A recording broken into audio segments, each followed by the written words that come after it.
नमस्कार साथियों। कल एक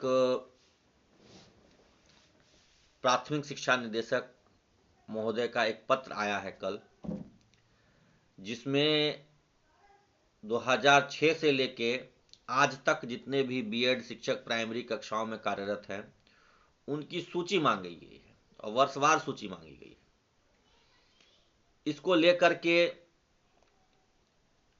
सभी बीएड प्राइमरी के शिक्षक और विशेष करके जो छठे चरण में इनकी बहाली हुई है बीएड प्राइमरी के शिक्षक, वो लोग बहुत चिंतित हैं, आशंकित हैं कि आखिर ये सूचना क्यों मांगी जा रही है, सभी शिक्षकों का डेटा क्यों मांगा जा रहा है। कल से आज तक में सैकड़ों फोन कॉल्स मेरे पास आ चुके हैं जो बार बार ये जानना चाह रहे हैं कि सर आखिरकार ये बीएड शिक्षकों का डेटा क्यों मांगा जा रहा है। और कुछ साथी तो हर बात पर कुछ अफवाहों का शिकार भी हो जाते हैं, चिंतित हो जाते हैं। तरह तरह की अफवाहें भी फैला दी जाती हैं कि आपकी नौकरी से हटा दिया जाएगा, इसलिए डेटा मांग रहा है, तो उसलिए मांग रहा है। ऐसा कुछ नहीं है साथियों, कोई घबराने की बात नहीं है, कोई चिंता की बात नहीं है।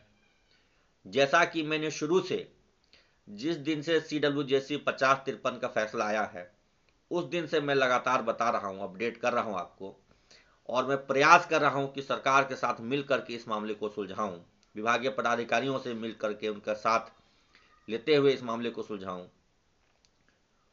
तो पिछले रविवार को जो मेरी मुलाकात हुई थी कुछ शिक्षा विभाग के पदाधिकारियों से, उनसे मुलाकात के बाद मैंने एक व्हाट्सएप ग्रुप पर एक विस्तृत मैसेज भी छोड़ा था और उस मैसेज में मैंने साफ साफ यह बात लिख दी थी, यह बता दिया था कि शिक्षा विभाग जितने भी बीएड प्राइमरी शिक्षक हैं उनकी नौकरी को बचाने के लिए प्रयास कर रही है।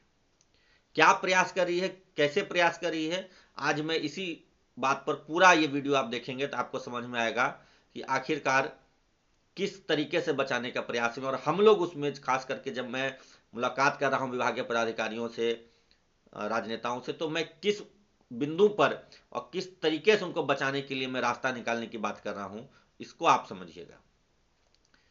देखिए, सबसे पहले तो आपको समझना होगा कि बीएड शिक्षकों की भर्ती केवल 2022 में नहीं हुई है। शिक्षा का अधिकार आने के बाद भी बीएड शिक्षकों की बहाली हुई थी, क्योंकि उस समय ट्रेंड अनट्रेंड सबकी बहाली होती थी, तो बीएड की भी बहाली हुई थी अनट्रेंड मान करके, और बाद में उनको 6 महीने का ब्रिज कोर्स करवाया गया एनआईओएस के माध्यम से, ये भी पता होगा। और शिक्षा का अधिकार कानून आने से पहले भी प्राइमरी कक्षाओं में बीएड की बहाली हुई थी, तो ये लगातार चला आ रहा था। इसी बीच में एक संशोधन भी था, वो संशोधन निरस्त भी हो गया कोर्ट से, एनसीटी के गजट में जो संशोधन हुआ था। तो सरकार से जो हमारी बातचीत चल रही है, विभाग से जो बातचीत चल रही है, उसमें हमने कहा था कि बीएड को ये जो दर्शाया गया है कि ये पढ़ाने के योग्य नहीं है, अब बहाली हो गई, जिनको हटा दिया जाए, इसमें जो भी संभव रास्ता हो आप लोग निकालिए। केवल इस मुद्दे पर बहस नहीं हो कि जो CWJC 5053 का फैसला है वो सही है या गलत है, क्योंकि केवल उस न्यायिक बिंदु पर बहस करने से दिक्कत हो सकती है।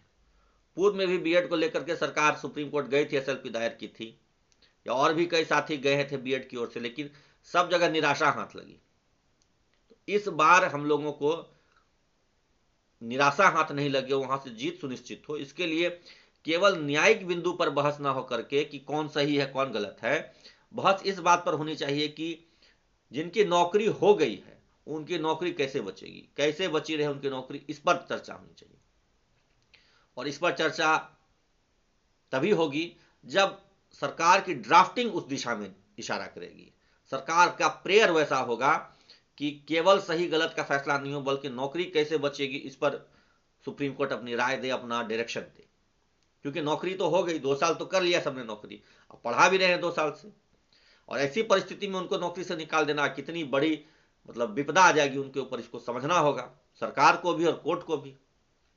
तो इन्हीं बिंदुओं को हमने रखा था और इसी मामले को लेकर के हमने कई सुझाव भी दिए थे कि पूर्व में भी ऐसा हुआ था कि बीएड की बहाली हुई थी, उसका उदाहरण दिया जाए, और पूर्व में खास करके 13 से 16 के बीच में तो अनट्रेंड शिक्षकों की भी बहाली हुई थी, वो भी पढ़ाए, अनट्रेंड रहते हुए पढ़ाए, बाद में उनको सेवाकालीन प्रशिक्षण कराया गया एनआईओएस के माध्यम से या रेगुलर डीएलएड के माध्यम से।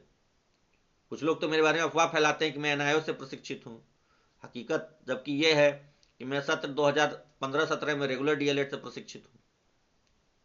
लेकिन कोई भी किसी भी तरीके से प्रशिक्षण करके शिक्षक बन गए तो अब वो शिक्षक बन चुके हैं और बने रहें, इसकी जवाबदेही हमारी है कि हमारे एक भी शिक्षक साथी की नौकरी नहीं जाए। और कोई डीएलएड नहीं चाहता है, कोई एनआईओएस नहीं चाहता है कि बीएड वालों को नौकरी चली जाए, कोई डीएलएड या कोई बीएड नहीं चाहता है कि एनआईओएस वालों की नौकरी चली जाए। कुछ लोग अपने निजी स्वार्थ के कारण ऐसा भ्रम फैला रहे हैं कि डीएलएड वर्सेस बीएड में लड़ाई हो रही है तो रेगुलर वर्सेस एनआईओएस में लड़ाई हो रही है। ऐसी कहीं कोई लड़ाई नहीं है। जमीनी स्तर पर आप देखिए अपने विद्यालय में सब एक साथ हैं, एकजुट हैं, एक साथ मिल करके चाहते हैं कि जिनकी भी नौकरी हुई है सब लोग विद्यालय में बने रहे, पढ़ाते रहे, उनकी नौकरी बची रहे। लेकिन सरकार जो है कि भी कंफ्यूज हो जाती है कभी कभी कि आखिर किसका पक्ष ले किसका पक्ष नहीं ले।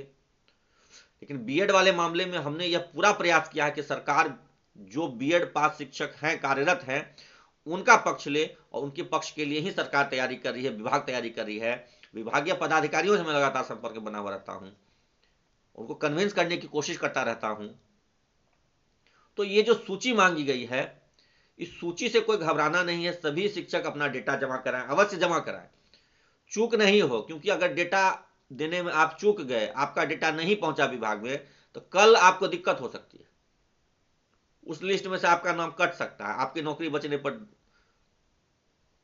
संशय उत्पन्न हो सकता है। क्योंकि जब एक बार लिस्ट मांगा आपने नहीं दिया, दोबारा लिस्ट उसी लिस्ट के अनुसार से मान लीजिए अगर ट्रेनिंग करवाए सरकार अलग से, तो आपका नाम ही नहीं जाएगा लिस्ट में, तो दिक्कत हो जाएगी। इसलिए कोई भी शिक्षक साथी छूटने नहीं चाहिए, सबका नाम उस लिस्ट में जाना चाहिए। इसको आप सुनिश्चित कीजिए, अपना कागज जमा कीजिए और जिला से जो सूची बन के जा रही है उस सूची को आप लोग चेक कीजिए कि आपका नाम उस सूची में है या नहीं है। होना चाहिए, छूटना नहीं चाहिए। कल को उसी सूची के अनुसार हो सकता है कि सबकी ट्रेनिंग करवाई जाएगी और आपका नाम छूट जाएगा तो भविष्य में दिक्कत हो जाएगा। इसलिए एक भी साथी का नाम नहीं छूटे। कुछ लोग कह रहे थे कि सब कोई पेटिशनर बनिए, पेटिशनर अलग से बनने की कोई जरूरत ही नहीं है। सरकार यहां पे सभी शिक्षकों की सूची दे रही है संलग्न करके, बस उस सूची में आपको अपना नाम शामिल करवा देना है। वो डेटा जाएगा सुप्रीम कोर्ट के पास जाएगा, उसी डेटा के आधार पर सुप्रीम कोर्ट से इनके लिए एक अलग रिलीफ मांगा जा सकता है, वन टाइम रिलीफ मांगा जाएगा, या मान लीजिए कोई ट्रेनिंग करवाने की बात होगी, उस पर अनुमति ली जाएगी कोर्ट की। तो इसलिए जो डेटा मांगा गया है कल के पत्रांक दिनांक के अनुसार, वो डेटा अचूक रूप से आपका जाना चाहिए, आपका छूटना चाहिए नहीं चाहिए, आपका डेटा जमा हो, ये सुनिश्चित कीजिए। और ये अगर आप इसमें चूक कर बैठेंगे, छूट जाएंगे, तो दिक्कत हो जाएगी। ये किसी का भी डेटा नहीं छूटना चाहिए, सब लोग अपना डेटा जमा करवाइए। दूसरा महत्वपूर्ण बात यह है कि आप सब साथियों का जैसा सहयोग मिलता रहा है अभी तक, आज तक, मैं उम्मीद करता हूं कि मुझे और मेरी जो टीम है, जो हमारे बीएड के साथी हमारे टीम में जुड़े हैं, उस टीम को आप सहयोग करते रहिए, समर्थन करते रहिए। हमारी जो रणनीति बन रही है उस रणनीति के अनुसार काम करते रहिए। घर में चुपचाप बैठे रहने से नौकरी नहीं बचेगी। 5,000 रुपया चंदा दे देंगे केस लड़ने के लिए सुप्रीम कोर्ट में, तो उससे भी नौकरी नहीं बचेगी। आपको खुद मेहनत करना पड़ेगा, घर से निकल करके दर दर भटकना पड़ेगा, आपको अपने स्थानीय नेताओं मंत्रियों के पास जाना पड़ेगा। विभागीय पदाधिकारियों से हमारी टीम बातचीत कर रही है, सामंजस्य बैठा रही है, उसमें आपका जो सहयोग होगा उसके लिए हम आपको सूचित करेंगे, वो आपको सहयोग करना होगा, घर में बैठे रहने से नहीं होगा।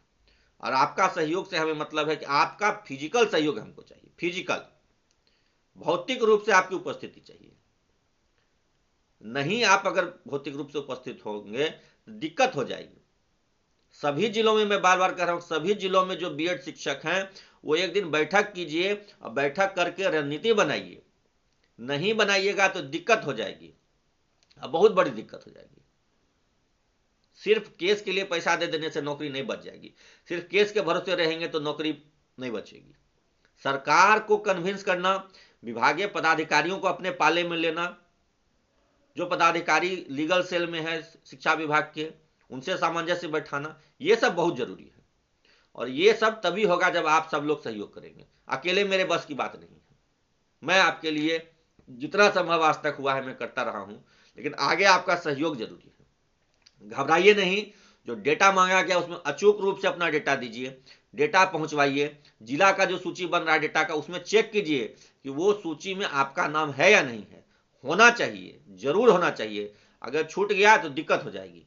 सब लोग आवश्यक रूप से उसको जमा कीजिए।